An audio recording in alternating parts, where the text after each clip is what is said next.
ظلم فراموش نشدنی خاندان پهلوی به قوم بلوچ. جنایات خاندان پهلوی را هیچگاه مردم این خطه از کشورمان به خصوص قوم بلوچ فراموش نمی کنند. قومی که به دست قصابان پهلوی جان دادند اما خاک را همچنان حفظ کردند.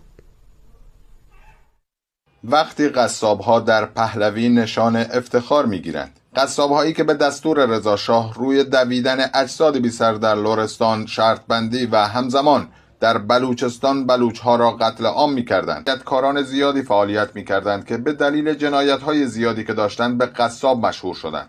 افرادی مانند سرتیپ البرز، قاتل بلوچ‌ها و معروف به البرز قصاب. در دیماه 1312 سرتیپ البرز عملیاتی سرکوبگرانه در منطقه کهک انجام داد. در جریان حرکت نیروهای ارتش به سمت کهک، سران و سرداران این ناحیه در قلعه مستحکم آن سنگر گرفتند که شکست آنها ممکن نبود. از این رو سرتیپ البرز دست به حیله‌گری زد. برای جلب اعتماد آنها سوگندنامه‌ای بر قرآن نوشت و به داخل قلعه فرستاد و چون نگرانی بلوچ‌ها را با قسم بر قرآن برطرف کرد، آنها سلاح‌ها را بر زمین گذاشتند و از قلعه خارج شدند. اما البرز برخلاف سوگند خود این افراد را بازداشت و با سرنیزه 74 نفر از کسانی که به قسمش اعتماد کردند را به قتل رساند.